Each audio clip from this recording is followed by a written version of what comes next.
I need to talk about the Taylor Lorenz political content creators on the left debacle, both because I've gotten about a dozen messages from folks asking me if I was a part of the Chorus program. Spoiler alert, I am not. But also because there's a pretty massive piece of the discourse that I have yet to see anyone talk about, and it's driving me crazy. For context, in addition to being a political content creator myself, I am also a digital strategist of more than a decade who works with issue advocacy organizations and political campaigns. I also happen to have a background in journalism, having worked as a journalist for multiple outlets before moving into digital strategy and communication. I say all this to say, I have been on all sides of this discourse, and I think it gives me both a unique perspective, but also some insider knowledge of info that is being left out either intentionally or unintentionally. And I will also say that I personally enjoy a lot of Taylor Lorenz's work. So this is not an attack on her personally, but I do think she missed the mark on this one in a couple of very significant ways. First of all, to claim that these creators are receiving dark money, but Taylor is not, is splitting hairs at best and shows a complete ignorance of nonprofit structure and registration at worst. It is 100% believable to me that neither Taylor Lorenz nor these content creators had any idea that groups giving them monthly stipends had received money from the 1630 fund. And Taylor's claim that Chorus was just the go-between is just not a good faith explanation for how nonprofit incubation works. The 1630 fund is the fiscal sponsor for a metric shit ton of nonprofits on the left, including both more center-left organizations and more leftist organizations. Registering a new nonprofit takes a long-ass time, often more than a year, before you can start receiving donations. So it is extremely common for established nonprofits to act as a fiscal sponsor for newer nonprofits as they build themselves to the point of being standalone organizations. That allows donors to support the new nonprofit by donating to the fiscal sponsor, who then grants that money to the new nonprofit while they are going through the laborious process of getting registered. And this is so common that I went through my own resume as a digital strategist, and literally half of the nonprofit jobs I have had involved fiscal sponsorships. Some of them, I even received a paycheck cut directly by the fiscal sponsor group, despite never once ever interacting with the fiscal sponsor group or them having any influence over my work as a digital strategist. That is how common and normal it is, y'all. Secondly, I understand the desire to get dark money out of politics for the most part. I say for the most part because I have also had the experience of working for nonprofits that would be considered dark money groups, but chose to register like that for completely valid reasons. Namely, I worked for a Muslim advocacy organization for a couple of years, and they chose to register as a dark money group because the majority of their donors are, unsurprisingly, Muslim. And they had understandable safety concerns about making public a list of Muslim donors to a group that was challenging the Trump administration repeatedly in court. But again, on paper, they were also a dark money group. But if Taylor had spoken with someone familiar with nonprofit structure, they could have told her that being a dark money group also carries with it the requirement that they draw pretty serious lines in the sand about what their funding can or cannot be used for. And that legal requirement, legal as in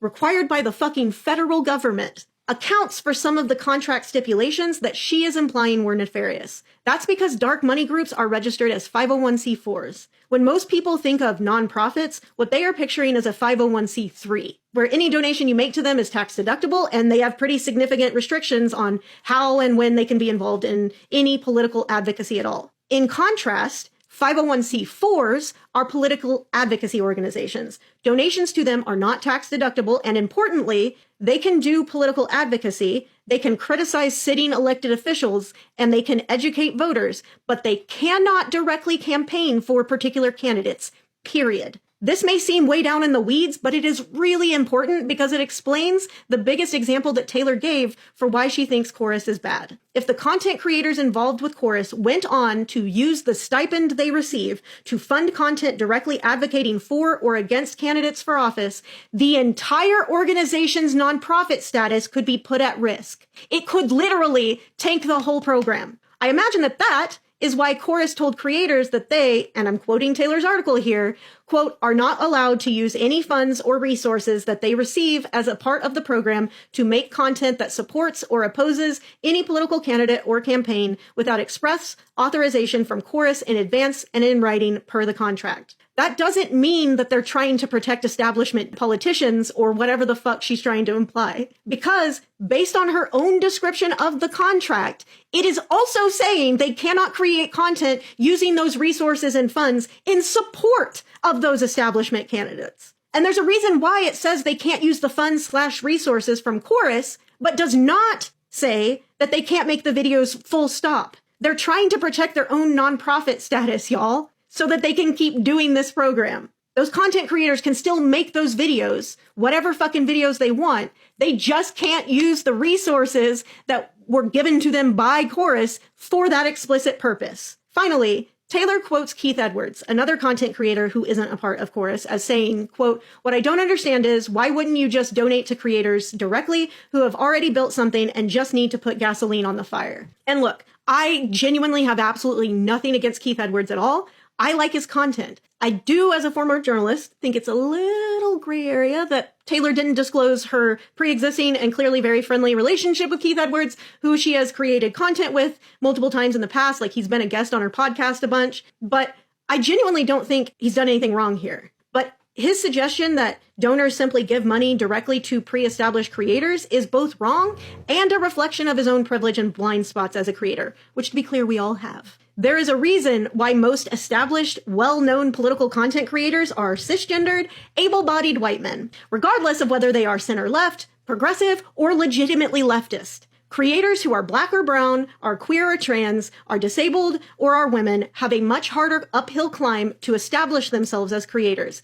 Hell, even I, as a queer disabled woman, have benefited greatly from the privilege of my skin color in terms of how the algorithm treats my content and how folks respond to it. That is why I personally think programs like Chorus are so important, because no offense to Keith Edwards intended, but I don't want the political content creation space to just be 10 different versions of Keith's face, or of Hassan's face, or of Sam Cedar's face. And if we want to win elections and defeat all of the horrific bullshit that is happening in our country right now, we need the political content creation space to not just be 10 different versions of white men's faces, because there are a hell of a lot of voters who would not ever consume content from those faces. Investing in and training content creators is important. Legacy media just ain't cutting it any longer, which Taylor clearly understands and agrees with, given her choice to go independent with her journalism. None of the far-right assholes who do this work happened organically. All of them had massive investment from people with money and influence that got them to where they are now. And critically,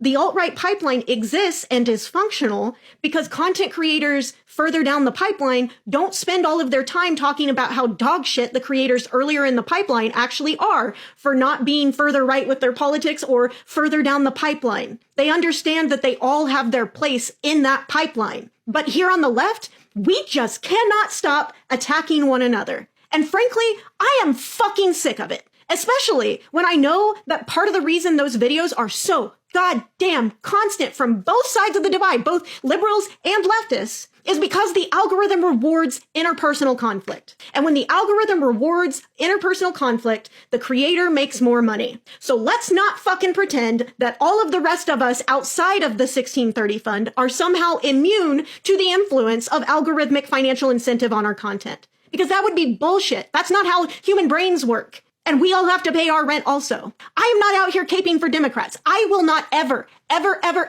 swear an allegiance to any political party, including the Democratic Party. My allegiance is and always has been and always will be with the disability community. I have been very fucking upfront about that. I have leftist politics because I believe that leftist politics are the ones that are at least trying to advocate for and include the disability community. But I'm not out here caping for the Democrats. And again, I also want dark money out of politics. But I think it's more important that we defeat what's happening in our country right now because it is fucking killing people. And I don't think that we should be making any concessions or utilizing any tools that the other side is still going to be able to utilize in order to continue doing horrific shit to marginalize people. I don't want Democrats to only get dark money out of Democratic politics. I want them to get it out of politics, period. But we have to win elections first to do that. And to be clear, I know that Democratic politicians have often, very often in the past, campaigned on something and then gone milquetoast afterwards. I have multiple videos on that topic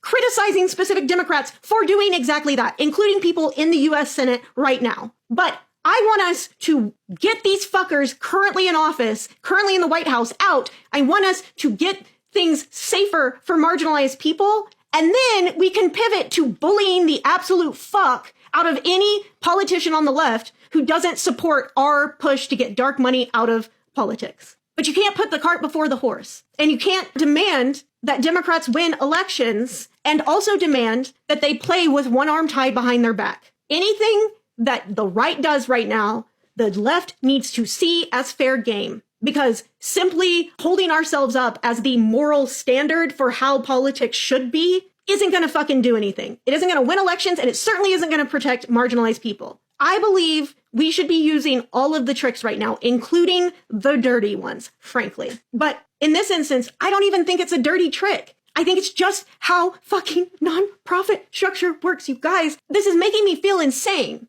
that people are acting like this is so nefarious on either side. I also do not think that Taylor Lorenz is nefarious. I think she's wrong in this situation, but I don't think she's nefarious. I am so glad that she gets that stipend every month. Genuinely. I think that's incredible. Because how the fuck would she continue doing her work if she didn't have that stipend? I want her to have a stipend because I recognize independent journalism is so important and it does not currently have good set funding streams for it. Same with political content creation. So I get that people think things are a little icky or whatever, but Jesus Christ, y'all, can we please keep our eyes on the ball? And maybe, just maybe, we could put a pin in this conversation and focus on, I don't know, fighting back against fascism and protecting the marginalized folks being fucking disappeared off of our streets. Kinda seems like the more pressing issue right now, guys.